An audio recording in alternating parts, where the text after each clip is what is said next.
Uyuyu ndi oyimba oyamba kukhala oyimba koma alibe pakamwa komanso alibe chibwano. Zitheka bwanji kuyimba pomwe mawu amayenera kutulukira pakamwa? Nanga ndi chani chinapangisa kuti asakhale ndi chibwano chonchi? Moyo wake ukumuyendera motani? Ndine Dini Studios, khalani pompo pomwe nkhani ikupitirira. Osayiwala kupanga like komanso share nkhanizi kuti tidziwe zoti nkhanizi mukusangalasidwa nazo. Dzina lake ndi Isaiah, anabadwira ku Arizona chaka cha 1999. Anabadwa monga momwe mwana aliyense abadwira, koma atabadwa anapezeka ndi mavuto obalalisa kwambiri. Anabadwa opanda chibwano, komanso atangobadwa anafikira kukhala pa oxygen machine kwa nthawi ndithu, koma mwamwayi anakhala ndi moyo. Vuto lalikulu lomwe Isaiah anali nalo ndi lakusalankhula, kamba kuti anthufe kuti tilankhule timagwiritsa ntchito zibwano, lilime ndi zina zothandizira mkamwamu, komanso kholingo. Isaiah alibe laini yonse ya mano pansi, ndipo kumwambaku ali ndi mano patsogolopa, ndipo pa chifukwa ichi sangatafune, samapanga mkamwamu zinthu zomwe inu ndine timapanga. Achipatala anayika paipi pakhosi pake yomwe iye amadyera komanso kumwera. Komabe ngakhale zili chonchi, maloto a Isaiah anali oti azakhale oyimba. Iye anali ofunisisa anthu dziko lonse lapansi atamva mawu omwe analokeredwa mwa iye ndi kusatha kulankhulako. Anayamba kulemba nyimbo, kupeka mayimbidwe, ndipo anapeza munthu yemwe dzina lake ndi Trapper, yemwenso ndi producer, kuti akhale voice yake. Chomwe ndikutanthauza apa ndi chokuti mnyamatayu akapeka nyimbo, Trapper ndiye yemwe ankagwira mic nkumayimba uthenga ochokera kwa Isaiah. Isaiah amayimba rap music, ndipo nyimbozi zimakondedwa ndi anthu ochuluka zedi, moti page yake ya TikTok ili ndi ma followers osachepera 1 million. Akafuna kujambulisa video nyimbo zake, iye amasogola patsogolo, wa voice yakeyu pambuyo.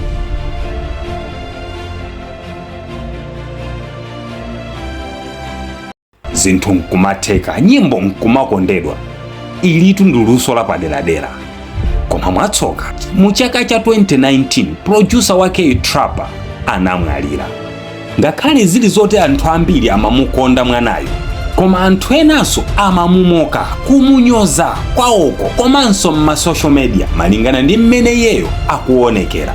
Koma Isaiah ati izi zimangopasa chilimbikiso kwambiri, kamba kuti zinthu zikakhala zokoma zosangalasa anthu ndipomwe amafuna kuyikapo mulomo cholinga ufowoke.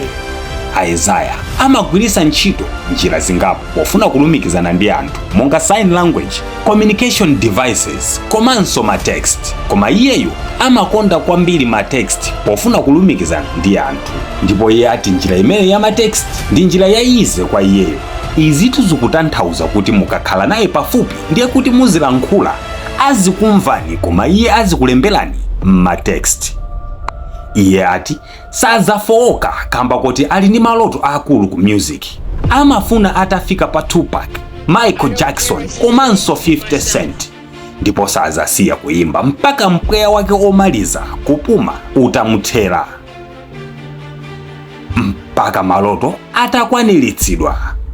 Isaiah ati iye amafuna aliuze dziko kuti palibe excuse yomwe munthu angapereke pofuna kupanga chinthu chomwe ena akuchipanga. Uku kumangokhala kufowoka chabe kwa anthu. Zala za anthu sizizasiya kuloza pomwe pali chabwino, koma izi zisingopereka chilimbikiso ndi kukudziwisani kuti ukuchita bwino, that's why anthu akuloza.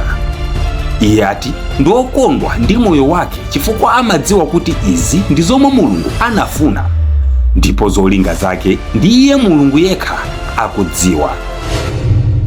Mwinatu nkutheka mukusausika ndi matenda mthupi mwanu, ma-ulcers, kuotcha mapazi, simukubereka, mumagwa khunyu, matenda opatsirana pabeli, BP, sugar, zokandakanda ndi zina zambiri. Kulitu dokotala mbambande yemwe amakuchizani kuchokera m'mahebo achikuda, amathandiza matenda osiyanasiyana malinga ndi mmene inu mukumvera. Iwowa amathandiza komanso kutumiza mankhwala dera lina lililonse komanso m'mayiko osiyanasiyana. Ngati muli ndi mafunso, mufunseni mwini dotolo uyu zambiri akuwuzeni yekha. Pangani share Isaiah.